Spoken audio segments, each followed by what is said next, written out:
ಸಂಸತ್ತಿನ ಬಜೆಟ್ ಅಧಿವೇಶನದ ಹಿನ್ನೆಲೆಯಲ್ಲಿ ರಾಷ್ಟ್ರಪತಿಗಳ ಭಾಷಣಕ್ಕೆ ವಂದನಾ ನಿರ್ಣಯದ ಮೇಲಿನ ಚರ್ಚೆಯನ್ನು ಉದ್ದೇಶಿಸಿ ಲೋಕಸಭೆಯಲ್ಲಿ ನಿನ್ನೆ ಮಾತನಾಡಿದ ರಾಹುಲ್ ಗಾಂಧಿ, ಚೀನಾ ಸೇನೆ ಭಾರತದ ಗಡಿಯನ್ನ ಅತಿಕ್ರಮಿಸಿಕೊಂಡಿದೆ ಅಂತ ಗಂಭೀರ ಆರೋಪವನ್ನ ಮಾಡಿದ್ರು.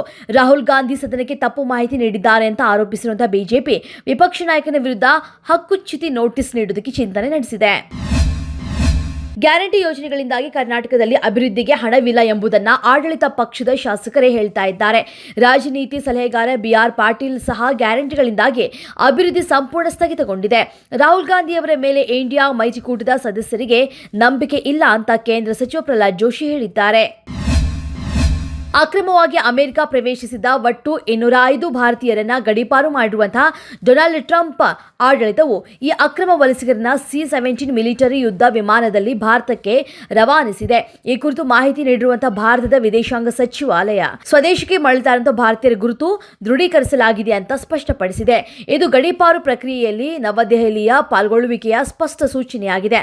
ಭಾರತ ಅಕ್ರಮ ವಲಸಿಗರನ್ನ ಬೆಂಬಲಿಸುವುದಿಲ್ಲ ಅಂತ ವಿದೇಶಾಂಗ ಇಲಾಖೆ ಖಚಿತಪಡಿಸಿದೆ. ಬೆಂಗಳೂರು ನಗರದಲ್ಲಿ 13,140 ಕೋಟಿ ರೂಪಾಯಿ ವೆಚ್ಚದಲ್ಲಿ 16 ಮೇಲ್ಸೇತುವೆ ಮತ್ತು ಅಂಡರ್ಪಾಸ್ ಸುರಂಗ ಮಾರ್ಗಗಳ ನಿರ್ಮಾಣದ ಯೋಜನೆ ಹಾಕಲಾಗಿದೆ.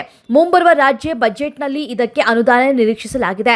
ನಗರದಲ್ಲಿ 1 ಕೋಟಿಗೆ ಹೆಚ್ಚು ವಾಹನಗಳಿದ್ದು ಪೀಕ್ ಸಮಯದಲ್ಲಿ 10 ಕಿಲೋಮೀಟರ್ ಸಾಗೋದಕ್ಕೆ 1 ಗಂಟೆ ಸಮಯ ಬೇಕಾಗಿದೆ.